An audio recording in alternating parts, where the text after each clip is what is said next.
खरं तर या प्रकरणाची मला काही कल्पना नव्हती। काल दुपारी मला ज्यावेळेस फोन आला पोलीस अधिकाऱ्यांचा की असं असं झालेलं आहे, त्यावेळेस मी त्यांना स्पष्ट भाषेत सांगितलं, मला आता तुमच्याकडनं कळालंय, काय असेल ते रीतसर कारवाई करा, ज्यांनी चूक केली असेल त्याची सजा होऊ द्या, जे काय कायदा असेल तर कायद्याप्रमाणे होईल।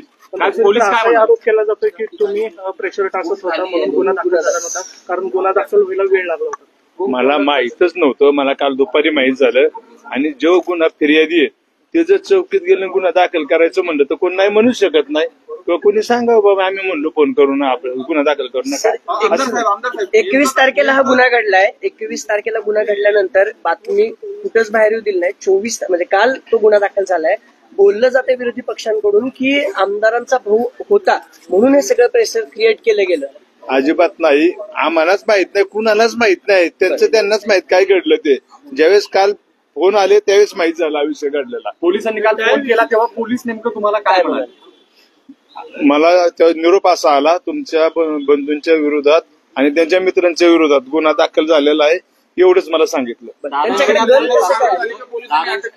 काय बोलणं झालं नाही ह्या विषयावर। बंदूक कसे काय आली सर त्यांच्याकडे? नाही सांग, बंदूक कसे काय आली अटक झाली काय हजर झाले की हजर झाले की नाही, आम्ही हजर म्हणून सांगितलं। मला ज्यावेळेस कळलं मी स्पष्ट भाषेत सांगितलं की तुम्ही जायचं चौकीत जाऊ, जे कोण आपले अधिकारी असेल त्यांच्याकडे जाऊन हजर व्हा, आणि ते हजर झाले। तुमच्या मतदारसंघात काय नेमकी घटना घडली, कधी घडली, माझ्या मतदारसंघात घटनेबद्दल माहिती घेतली का घटनेची?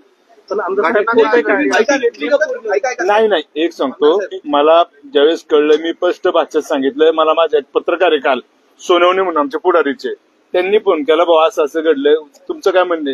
मी स्पष्ट भाषेत सांगितले, तू बिनधास्त सांग, माझं स्पष्ट सांगले, चुकीचं काम कोणी केलं असेल तर मी त्यात कधीच हस्तक्षेप करणार नाही। मग तो माझा भाऊ असू द्या, माझा मित्र असो किंवा कोणी असो, कारण माझा इतिहास आहे, अख्ख्या तालुक्याला माहितीये, मी चुकीचं काम माझ्या घरच्यांनी केलं तरी कुणाला सोडत नाही, मग तो कुणी असू द्या। बंदुकीचा परवाना का त्यांच्याकडे? बंदुकीचा परवाना का? त्याच्याकडे बंदुकीचा परवाना नाहीये आणि त्याच्याकडे बंदूक नव्हती। ज्याची बंदूक आहे तो मान्य करीन ना की बाबा कोण बंदूक कोणाची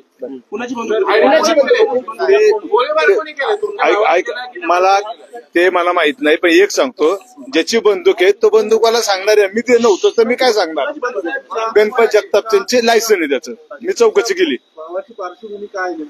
माझा ऐका, माझा बारका भाऊ आहे, तो ऍक्च्युली समाजकार्य करतो किंवा शेती माझी बघतो आणि वारकरी सम्राट फिरत असतो।